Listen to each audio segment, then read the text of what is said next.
जियो धुंध का आविष्कार, जो निस्संदेह एक क्रांतिकारी तकनीक है, साथ ही एक खतरनाक पल भी है।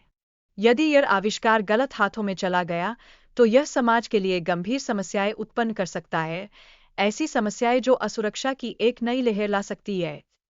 इस बीच बारबरेला को एक विशेष उपकरण सौंपा जाता है, जो उसे धुंध की स्थिति को ट्रैक करने में सहायता करता है। यह उपकरण न केवल उसके अनुसंधान में सहायक है, बल्कि उसकी सुरक्षा को भी सुनिश्चित करता है, जिससे वह अपनी जिम्मेदारियों को निभा सके। जैसे जैसे बारबरेला की साहसिक यात्रा आगे बढ़ती है, वह एक शक्तिशाली चुंबकीय बल का सामना करती है। इस चुनौतीपूर्ण स्थिति में उसे अकेले ही अपने अंतरिक्ष जहाज को नियंत्रित करना पड़ता है, जो उसकी साहसिकता और कौशल का एक बेहतरीन उदाहरण पेश करती है। आखिरकार बारबरेला एक अद्भुत स्थान पर पहुंचती है, जहां उसका स्वागत नीले खरगोशों द्वारा किया जाता है। यह स्थान पहले डुरान के अंतरिक्ष यान का हिस्सा था, और यहाँ की अनोखी सुंदरता उसे एक नई दुनिया की ओर ले जाती है। हालांकि बारबरेला की खुशी जल्द ही संकट में बदल जाती है, जब कुछ बच्चे उसे बंधक बना लेते हैं और खतरनाक गुड़िया लाते हैं। लेकिन ठीक इसी क्षण 3 रहस्यमय व्यक्ति उसकी सहायता के लिए आते हैं, जो उसे इस मुश्किल स्थिति से निकालने में मदद करते हैं। इस संकट के बीच मार्क बारबरेला का हाथ थामता है और उसके अंतरिक्ष यान की मरम्मत करने की पेशकश करता है। यह पल उनके बीच एक गहरा संबंध विकसित करता है, जहां दोनों अपने भावनाओं को बांटते हैं और साहसिकता का सफर साझा करते हैं।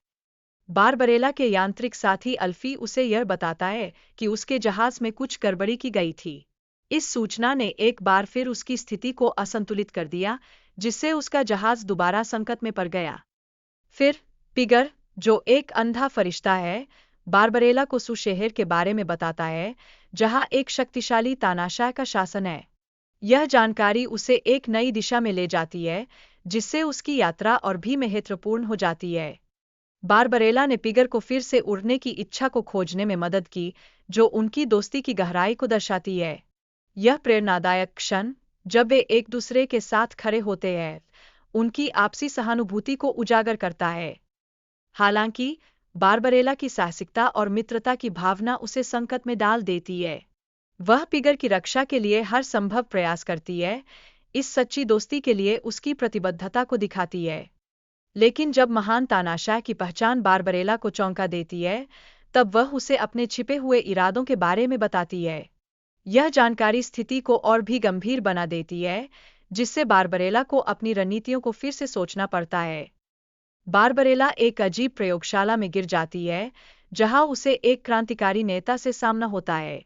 यह नेता उसके लिए एक नई चुनौती पेश करता है, जो उसकी साहसिकता की परीक्षा लेता है और उसे अपनी सीमाओं को परखने का अवसर देता है।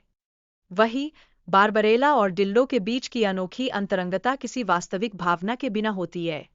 यह दर्शाता है कि आधुनिक संबंधों में कैसे वास्तविकता का अभाव होता है, और यह हमें सोचने पर मजबूर करता है। जब ड्यूरान अपनी योजनाओं में बुरी शक्ति का उपयोग करने की योजना बनाता है, तब उसकी सोच यह दिखाती है कि कैसे वह बुराई को एक महान उद्देश्य मानता है। यह उसकी मानसिकता को स्पष्ट करता है और हमें उसके इरादों के प्रति सतर्क करता है। फिर बारबरेला की चतुराई ट्यूरान को उसकी योजना बदलने के लिए मजबूर कर देती है। यह एक महत्वपूर्ण क्षण है, जो दिखाता है कि बुद्धिमत्ता और साहस के साथ बुराई का चुनौती दी जा सकती है। लेकिन डुरान ने बारबरेला के खिलाफ एक साजिश रची, जिससे वह अपने कृत्यों में सफल होता है और सत्ता हासिल करता है। यह दर्शाता है कि कभी-कभी लोग अपने स्वार्थ के लिए दूसरों का उपयोग कर सकते हैं। हालात तब और भी गंभीर हो जाते हैं जब महान तानाशाह ने सुरक्षा कैमरे सक्रिय किए और डुरान को नया शासक बनते हुए देखा। यह एक ऐसा पल है जो उनके बीच की लड़ाई को और भी रोमांचक बनाता है। जब सब कुछ खोने जैसा लग रहा था, तब महान तानाशाह ने मातमोस की शक्ति को जारी किया। इस शक्ति ने बारबरेला और तानाशाह को सुरक्षा प्रदान की, जिससे कहानी में एक नया मोड़ आता है।